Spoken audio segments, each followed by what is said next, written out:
ಆಯ್ತು ಆಚಾರ್ಯ. ಶ್ರೀ ಗುರುಭ್ಯೋ ನಮಃ. ಹರಿ ಓಂ. ಶ್ರೀ ಗುರುಭ್ಯೋ ನಮಃ. ಹರಿ ಓಂ. ನಾರಾಯಣಾಯ ಪರಿಪೂರ್ಣ ಗುಣಾರ್ಣವಾಯ ನಾರಾಯಣಾಯ ಪರಿಪೂರ್ಣ ಗುಣಾರ್ಣವಾಯ ವಿಶ್ವೋದಯ ಸ್ಥಿತಿಲಯೋನ್ನಿಯತಿಪ್ರದಾಯ ವಿಶ್ವೋದಯ ಸ್ಥಿತಿ ಲಯ ನಿಯತಿ ಪ್ರದಾಯ ಜ್ಞಾನಪ್ರದಾಯ ವಿಬುಧಾಸುರಸೌಖ್ಯ ದುಃಖ ಜ್ಞಾನಪ್ರದಾಯ ವಿಬುಧಾಸುರ ಸೌಖ್ಯ ದುಃಖ ತತ್ಕಾರಣಾಯ ವಿತತಾಯ ನಮೋ ನಮಸ್ತೆ. ತತ್ಕಾರಣಾಯ ವಿತತಾಯ ನಮೋ ನಮಸ್ತೆ. ಅಶೇಷವಾಗ್ಜಾಡ್ಯಮಲಾಪಹಂತ್ರೀ ಅಶೇಷ ವಾಗ್ಜಾಡ್ಯಮಲಾಪಹಂತ್ರಿ ನವಂ ನವಂ ಸ್ಪಷ್ಟ ಸುವಾಕ್ಪ್ರದಾಯಿನಿ ನವಂ ನವಂ ತತ್ರ ಸುಭಾಕ್ತದಾಯಿನಿ ಮಮೇಹ ಜಿಹ್ವಾಗ್ರ ಸುರಂಗ ನರ್ತಕೀ ಮಮೇಹ ಜಿಹ್ವಾಗ್ರ ಸುರಂಗ ನರ್ತಕೀ ಭವ ಪ್ರಸನ್ನಾ ವದನೆ ಚ ಮೇ ಶ್ರೀಃ. ಭವ ಪ್ರಸನ್ನ ವದನೆ ಚ ಮೇ ಶ್ರೀಃ. ಅಭ್ರಮಂ ಭಂಗರಹಿತಂ ಅಜಡಂ ವಿಮಲಂ ಸದಾ ಅಭ್ರಮಂ ಭಂಗರಹಿತಂ ಅಜಡಂ ವಿಮಲಂ ಸದಾ ಆನಂದತೀರ್ಥಮತುಲಂ ಭಜೆ ತಾಪತ್ರಯಾಪಹಂ. ಆನಂದತೀರ್ಥಮತುಲಂ ಭಜೆ ತಾಪತ್ರಯಾಪಹಂ. ಯಸ್ಯ ವಾಕ್ಕಾಮಧೇನುರ್ನಃ ಕಾಮಿತಾರ್ಥಾನ್ ಪ್ರಯಚ್ಛತಿ ಯಸ್ಯ ವಾಕ್ಕಾಮಧೇನುರ್ನಃ ಕಾಮಿತಾರ್ಥಾನ್ ಪ್ರಯಚ್ಛತಿ ಸೇವೇತಂ ಜಯಯೋಗೀಂದ್ರಂ ಕಾಮಬಾಣಚ್ಛಿದಂ ಸದಾ ದೇವೇತಂ ಜಯ ಯೋಗೀಂದ್ರಂ ಕಾಮಬಾಣಚ್ಛಿದಂ ಸದಾ ಪೂಜ್ಯಾಯ ರಾಘವೇಂದ್ರಾಯ ಸತ್ಯಧರ್ಮರತಾಯ ಚ ಪೂಜ್ಯಾಯ ರಾಘವೇಂದ್ರಾಯ ಸತ್ಯಧರ್ಮರತಾಯ ಚ ಭಜತಾಂ ಕಲ್ಪವೃಕ್ಷಾಯ ನಮತಾಂ ಕಾಮಧೇನವೇ ಭಜತಾಂ ಕಲ್ಪವೃಕ್ಷಾಯ ನಮತಾಂ ಕಾಮಧೇನವೇ ಸತ್ಯಾಭಿಘ್ನಕರಾಬ್ಜೋತ್ಥಾನ್ ಪಂಚಾಶದ್ವರ್ಷಪೂಜಕಾನ್ ಸತ್ಯಾಭಿಘ್ನಕರಾಬ್ಜೋಪ್ತಾನ್ ಪಂಚಾಶದ್ವರ್ಷಪೂಜಕಾನ್ ಸತ್ಯಪ್ರಮೋದತೀರ್ಥಾರ್ಯಾನ್ ನೌಮಿನ್ಯಾಯಸುಧಾರತಾನ್ ಸತ್ಯಪ್ರಮೋದತೀರ್ಥಾರ್ಯಾನ್ ನೌಮಿ ನ್ಯಾಯಸುಧಾರತಾನ್ ಆಪಾದಮೌಲಿಪರ್ಯಂತಂ ಗುರುಣಾಂ ಆಕೃತಿಂ ಸ್ಮರೇತ್. ಆಪಾದಮೌಲಿಪರ್ಯಂತಂ ಗುರುಣಾಂ ಆಕೃತಿಂ ಸ್ಮರೇತ್. ತೇನ ವಿಘ್ನಾಃ ಪ್ರಣಶ್ಯಂತಿ ಸಿದ್ಧ್ಯಂತಿ ಚ ಮನೋರಥಾಃ. ತೇನ ವಿಘ್ನಾಃ ಪ್ರಣಶ್ಯಂತಿ ಸಿದ್ಧ್ಯಂಚಿತ ಮನೋರಥಾಃ. ಶ್ರೀ ಗುರುಭ್ಯೋ ನಮಃ. ಹರಿ ಓಂ. ಶ್ರೀ ಗುರುಭ್ಯೋ ನಮಃ. ಹರಿ ಓಂ. ಶ್ರೀಮನ್ ಮಹಾಭಾರತ ತಾತ್ಪರ್ಯ ನಿರ್ಣಯದ 2ನೇ ಅಧ್ಯಾಯ ಭಾರತ ವಾಕ್ಯೋದ್ಧಾರ. ಈ ಅಧ್ಯಾಯದಲ್ಲಿ ಶ್ರೀಮದಾಚಾರ್ಯರು ಭಗವಂತನ ಅನೇಕ ಅವತಾರಗಳ ಒಂದು ಉಲ್ಲೇಖ ಮಾಡಿ ಆ ಎಲ್ಲ ಅವತಾರ ಆ ಎಲ್ಲ ರೂಪಗಳಲ್ಲಿಯೂ ಕೂಡ ಅತ್ಯಂತ ಅಭೇದ ಇದೆ ಎಂಬುದನ್ನ ಸಾಧನೆಯನ್ನ ಮಾಡಿ ಪ್ರಸಂಗ ಸಂಗತ್ಯ ಭಗವಂತನ ವಿಶೇಷ ಆವೇಶ ಇರುವಂತಹ ವ್ಯಕ್ತಿಗಳು ಯಾರ್ಯಾರು, ಕಿಂಚಿತ್ ಆವೇಶ ಸ್ವಲ್ಪ ಆವೇಶ ಇರುವಂತಹ ವ್ಯಕ್ತಿಗಳು ಯಾರು ಎಂಬುದನ್ನ ತಿಳಿಸಿ ಕೊನೆಗೆ ಉಪಸಂಹಾರವನ್ನು ಮಾಡಿದ್ದು ನಿನ್ನೆ ದಿವಸ ತಿಳಿದಿದ್ದೇವೆ.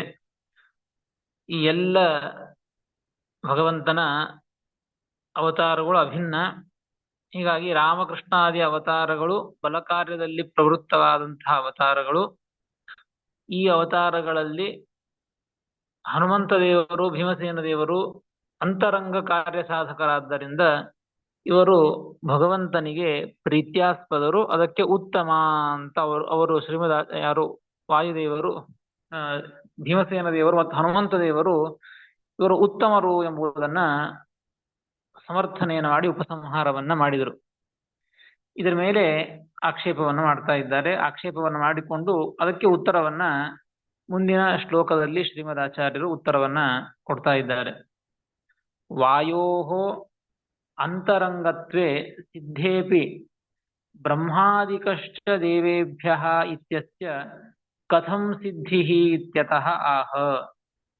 ಈ ಹಿಂದಿನ ಉಪಸಂಹಾರದ ಶ್ಲೋಕ ಅಂತರಂಗಂ ಹನುಮಾಶ್ಚ ಭೀಮಸ್ತತ್ ಕಾರ್ಯಸಾಧಕಃ ಅಂತ ಹೀಗೆ ಹೇಳಿ, ಹನುಮಂತ ದೇವರು, ಭೀಮಸೇನ ದೇವರು ಇವರು ವಾಯುದೇವರ ಅವತಾರರು, ಹೀಗಾಗಿ ಇವರು ಭಗವಂತನಿಗೆ ಪ್ರೀತ್ಯಾಸ್ಪದವರು, ಅದಕ್ಕೆ ಎಲ್ಲ ದೇವತೆಗಳಿಗಿಂತಲೂ ಉತ್ತಮರು ಅಂತ ಸಮರ್ಥನೆಯನ್ನು ಮಾಡಿದ್ದು. ಯಾರಿಗೆ ಸಮರ್ಥನೆಯನ್ನು ಮಾಡಿದ್ದು?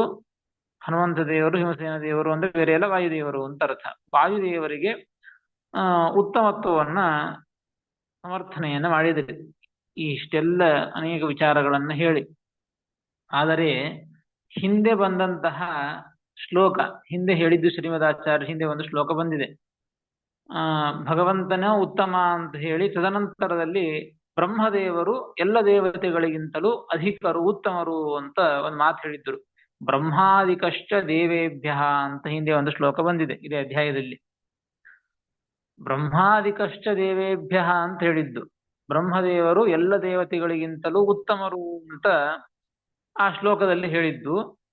ಈಗ ಸಮರ್ಥನೆಯನ್ನ ಮಾಡಿದ್ದೇನೀಗ, ಕೊನೆಗೆ ಉಪಸಂಹಾರ ಮಾಡಿದ್ದೇನು? ಹನುಮಂತ ದೇವರು, ಭೀಮಸೇನ ದೇವರು, ವಾಯುದೇವರು ಇವರು ಉತ್ತಮರು ಅಂತ ಸಮರ್ಥನೆಯನ್ನು ಮಾಡಿ ಉಪಸಂಹಾರವನ್ನು ಮಾಡಿದ್ದು.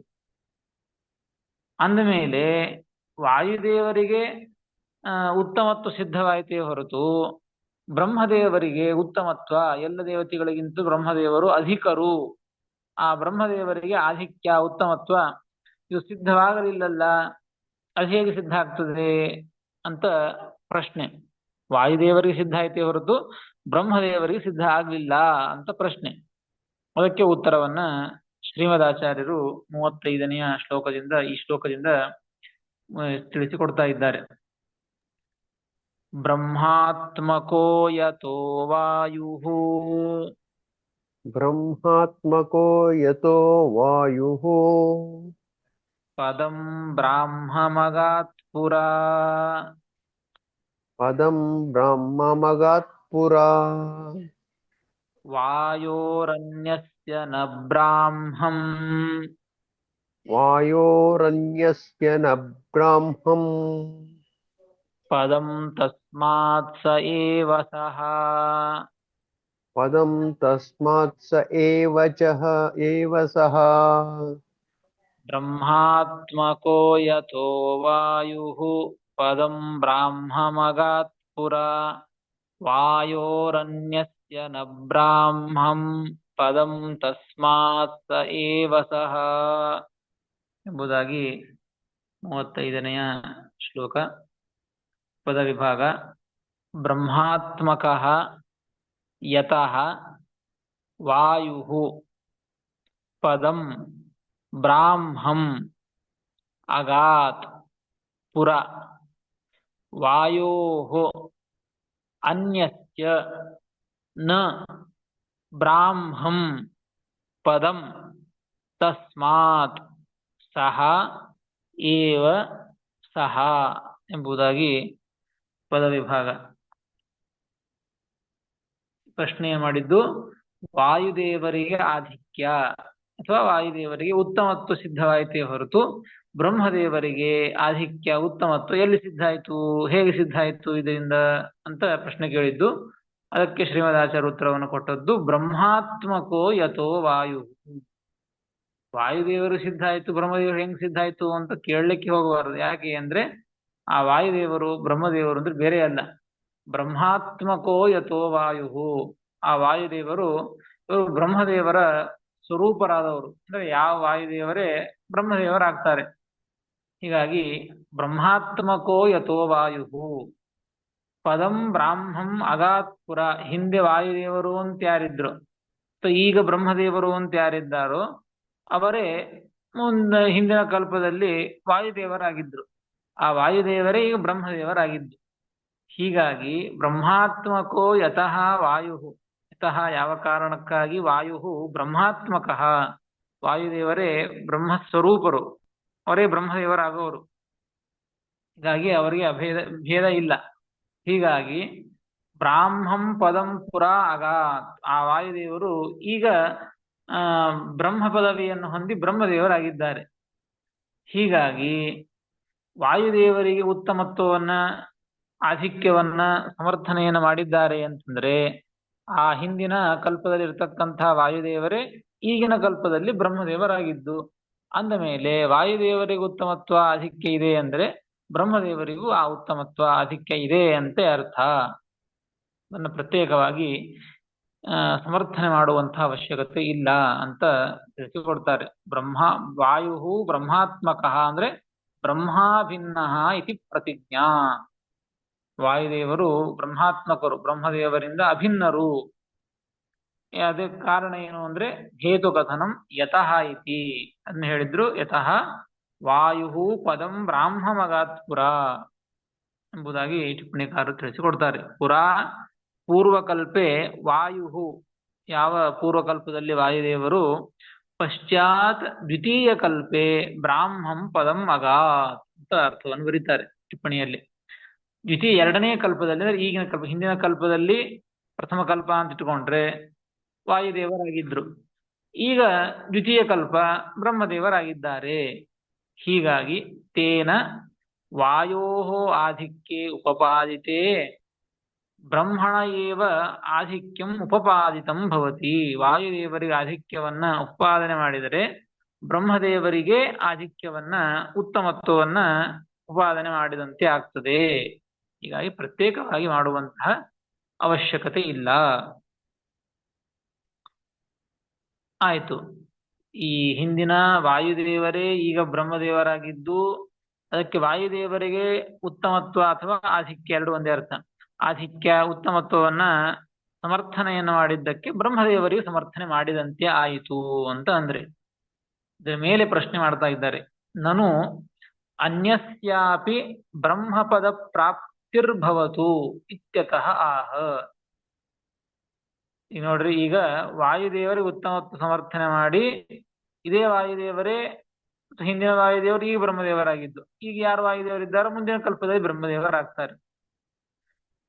ಇನ್ನು ಬೇರೆ ಅಲ್ಲ, ಬೇರೆ ದೇವತೆಗಳು ವಾಯುದೇವ ಬ್ರಹ್ಮ ಪದವಿಯನ್ನು ಹೊಂತಾರ, ಅದಕ್ಕೆ ವಾಯುದೇವರ ಸಮರ್ಥನೆ ಮಾಡಿದ್ರೆ ಬ್ರಹ್ಮದೇವರ ಸಮರ್ಥನೆ ಮಾಡಿದಂತೆ ಆಯ್ತು ಅನ್ಲಿಕ್ಕತ್ತೀರಿ. ಆದ್ರೆ ಬೇರೆ ದೇವತೆಗಳು ಬ್ರಹ್ಮ ಪದವಿಯನ್ನ ಹೊಂದಿದ್ರೆ, ರುದ್ರದೇವರು ಅಂತ ಇಟ್ಕೊಳ್ಳಿ, ರುದ್ರದೇವರು ಇನ್ಯಾವುದೋ ಕಲ್ಪದಲ್ಲಿ ಬ್ರಹ್ಮದೇವರಾದರು. ಹಂಗಾದಾಗ ಅವ್ರಿಗೆ ಉತ್ತಮತ್ವವನ್ನು ಎಲ್ಲಿ ಸಮರ್ಥನೆ ಮಾಡಿದಂತೆ ಆಯ್ತು? ವಾಯುದೇವರಿಗೆ ಸಮರ್ಥನೆ ಮಾಡಿದಂತೆ ಆಯ್ತು ಹೊರತು ಈ ರುದ್ರದೇವರ ಬ್ರಹ್ಮದೇವರಾದಾಗ ಸಮರ್ಥನೆಯನ್ನ ಮಾಡಿದಂತೆ ಆಗೋದಿಲ್ವಲ್ಲ ಅಂತ ಪ್ರಶ್ನೆ. ನನು ಅನ್ಯಸ್ಯಾಪಿ ಬ್ರಹ್ಮಪದ ಪ್ರಾಪ್ತಿರ್ಭವತು. ಬ್ರಹ್ಮಪದವಿ ಮತ್ತೊಬ್ಬ ದೇವತೆಗೂ ಬರ್ಲಿ, ಅವರಿಗೂ ಉತ್ತಮತ್ವ ಹೇಗೆ ಸಿದ್ಧ ಆಗ್ತದೆ ಅಂತ ಪ್ರಶ್ನೆಯ ಒಂದು ಆಕೂತ. ಅದಕ್ಕೆ ಉತ್ತರವನ್ನ ಶ್ರೀಮದಾಚಾರ್ಯ ಕೊಡ್ತಾರೆ. ವಾಯೋರಿತಿ ವಾಯೋರನ್ಯಸ್ಯ ನ ಬ್ರಾಹ್ಮಂ ಪದಂ. ಹಂಗ್ಯಾಕೆ ತಿಳ್ಕೋತೇವೆ? ವಾಯುದೇವರನ್ನ ಬಿಟ್ಟು ಇನ್ನು ಬೇರೆ ಯಾವ ದೇವತೆಗಳಿಗೂ ಕೂಡ ಬ್ರಹ್ಮ ಪದವಿಯನ್ನ ಹೊಂದಲಿಕ್ಕೆ ಆಗೋದಿಲ್ಲ.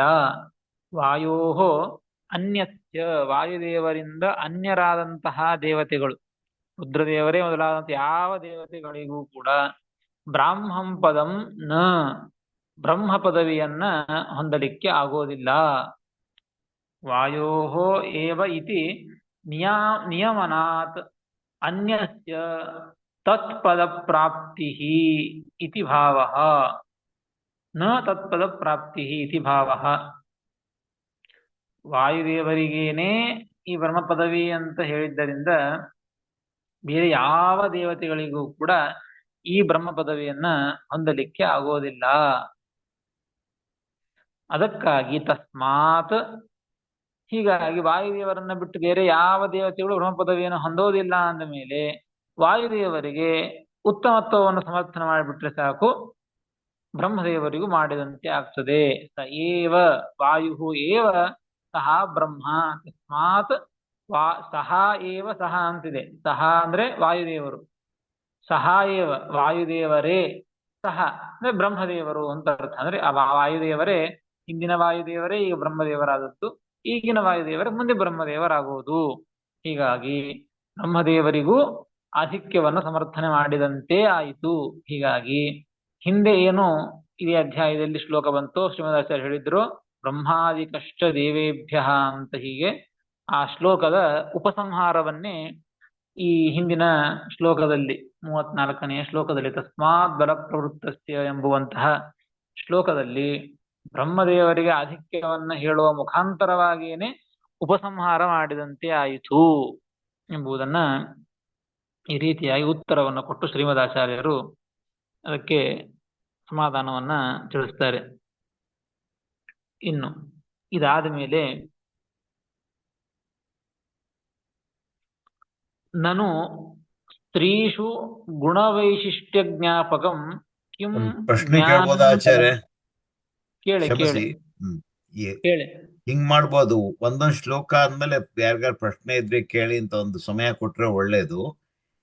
ಈ 35ನೇ ಇದು ಪದ್ಯದಲ್ಲಿ ಪ್ರಶ್ನೆ ಏನು ಅಂದ್ರೆ, ಈಗಿರೋ ವಾಯುದೇವರು ಬ್ರಹ್ಮದ ಪದವಿಗೆ ಹೋಗ್ತಾರೆ ಹೌದು ಮುಂದಿನ ಕಲ್ಪದಾಗ. ಈಗ ವಾಯುದೇವರ ಪದವಿಗೆ ಯಾರು ಇದು ಗರುಡ ದೇವರು ಬರ್ತಾರೋ ಅಥವಾ ಬೇರೆ ಯಾವ್ದೋ ರುಜುಗಳು ಬರ್ತಾರೋ? ರುಜುಗಳೇ ಬರೋದು. ರುಜುಗಳು ಬರೋದು. ಲಾಟೋವಿ ಅಂತವ್ರು ಯಾರೋ ಬರ್ಬೇಕು. ಓಕೆ, ಬೇರೆ ಯಾವ ಗರುಡ ದೇವರು ಬರೋದಿಲ್ಲ. ಗರುಡ ದೇವರು ತಮ್ಮ ಮಾರ್ಗದಲ್ಲಿ ತಾವು ಮೋಕ್ಷಕ್ಕೆ ಹೋಗ್ತಾರೆ ಅಷ್ಟೇ. ತಮ್ಮ ಸಾಧನೆ ಆಯ್ತು ಅಂದ್ರೆ ರುದ್ರದೇವರು ಶೇಷದೇವ ಪದವಿಯನ್ನು ಹೊಂದ್ತಾರೆ, ಶೇಷದೇವರು ಮೋಕ್ಷಕ್ಕೆ ಹೋಗ್ತಾರಷ್ಟೇ. ಬ್ರಹ್ಮದೇವರ ಜೊತೆಗೆ ಮೋಕ್ಷಕ್ಕೆ ಹೋಗ್ತಾರೆ ಹೊರತು ಬ್ರಹ್ಮದೇವರ ಪದವಿಯನ್ನು ಹೊಂದೋದಿಲ್ಲ, ಗರುಡ ದೇವರಾಗಲಿ ಶೇಷದೇವರಾಗಲಿ. ಸೊ ಅವರು ವಿರ್ಜಾ ನದಿ ಸ್ನಾನ ಮಾಡ್ಕೊಂಡು ಮುಂದೆ ಮೋಕ್ಷಕ್ಕೆ ಎಲ್ಲರೂ ಅಪರೋಕ್ಷ ಜ್ಞಾನವನ್ನ ಮಾಡಿಕೊಂಡಾದ ಮೇಲೆ ಬ್ರಹ್ಮದೇವರ ಒಂದು ಬ್ರಹ್ಮದೇವರಿಗೆ 100 ವರ್ಷ ಮುಗಿಯುವವರೆಗೂ ಕೂಡ ಎಲ್ಲರೂ ಅವ್ರ ಜೊತೆ ಕಾಯ್ತಾ ಕೂಡ್ಬೇಕು. ಆ ಬ್ರಹ್ಮದೇವರಿಗೆ 100 ವರ್ಷ ಆದ ಮೇಲೆ ಆ ಬ್ರಹ್ಮದೇವರು ಮೋಕ್ಷಕ್ಕೆ ಹೋಗ್ತಾ ಇರ್ತಾರೆ. ಮೋಕ್ಷಕ್ಕೆ ಹೋಗುವಾಗ ಯಾರ್ಯಾರ ಸಾಧನೆ ಮುಗಿದಿದೆಯೋ, ಅಪರೋಕ್ಷ ಜ್ಞಾನ ಯಾರ್ಯಾರಿಗಾಗಿದೆಯೋ ಅವರೆಲ್ಲರನ್ನೂ ಕರೆದುಕೊಂಡು ಹೋಗಿ ವಿರಜಾ ನದಿ ಸ್ನಾನವನ್ನ ಮಾಡಿಸಿ ಮೋಕ್ಷಕ್ಕೆ ಕರೆದುಕೊಂಡು ಹೋಗ್ತಾರೆ. ಹಾಗೆ ನೋಡಿದ್ರೆ ಈಗ ಶೇಷದೇವರು ಗರುಡ ದೇವರು ಅವರಿಬ್ರು ಮೋಕ್ಷಕ್ಕೆ ಹೋಗ್ತಾರೆ. ಅವ್ರ ಪದವಿನಲ್ಲಿ ರುದ್ರದೇವರು ಬರ್ತಾರೆ. ಶೇಷದೇವರ ಪದವಿ ರುದ್ರದೇವರು ಶೇಷದೇವರಾಗೋದು ಆಯ್ತು. ಆಮೇಲೆ ಮತ್ತೆ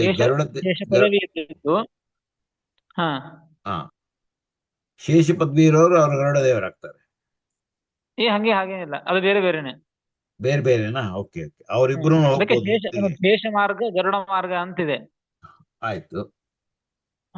ಶೇಷ ಮಾರ್ಗದಲ್ಲಿ ಶೇಷದೇವರು ಹೋಗ್ತಾರೆ, ಗರುಡ ಮಾರ್ಗದಲ್ಲಿ ಗರುಡ ದೇವರು ಬ್ರಹ್ಮದೇವರ ಜೊತೆಗೆ ಹೋಗೋದಷ್ಟೇ, ಮಾರ್ಗಗಳು ಬೇರೆ ಅಷ್ಟೇ. ಆದ್ರೆ ರುದ್ರದೇವರ ಶೇಷ ಪದವಿಯನ್ನು ಹೊಂದ್ತಾರಷ್ಟೇ. ಮತ್ ಗರುಡ ಪದವಿ ಯಾರಿಗೆ ಬರುತ್ತೆ? ಗರುಡ ಪದವಿ ಅದೊಂದು ಗಣನೆ ಬೇರೆ ಇದೆ ಅಷ್ಟೇ. ಗರುಡ ದೇವರ ಪದವಿಯನ್ನು ಅವ್ರ ಗಣನೆ ಬೇರೆ. ಓಕೆ ಆಯ್ತು, ಅದೊಂದು ಗಣ ಬೇರೆ ಇದೆ ಅಷ್ಟೇ. ಧನ್ಯವಾದ.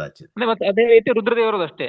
ರುದ್ರ ಪದವಿಯನ್ನು ಹೊಂದವರು ಯಾರು ಅಂದ್ರೆ ರುದ್ರದೇವ ಗಣನೆ ಬೇರೆ ಇದೆ ಅಷ್ಟೇ. ಅದು ಅನಂತ, ಆ ಗಣದಲ್ಲಿ ಅನಂತ ಜೀವರಾಶಿಗಳು ಇರ್ತಾರೆ. ಹೌದು, ಇಂದಿಗೆ ಮುಗೀತದೆ ಅಂತ ಇರೋದಿಲ್ಲ. ಹಾಗಾದರೆ ಆಚಾರ್ಯ, ಇವಾಗ ಇರ್ತಕ್ಕಂಥ ವಾಯುದೇವರು ನಾಳೆ ಬ್ರಹ್ಮದೇವ್ರ ಪದವಿಗೆ ಹೋದ್ರೆ ಬ್ರಹ್ಮದೇವರ ಪದವಿ ಆದ್ಮೇಲೆ ಅವರು ಮೋಕ್ಷಕ್ಕೆ ಹೊರಟೋಗ್ತಾರೆ. ಹೌದು.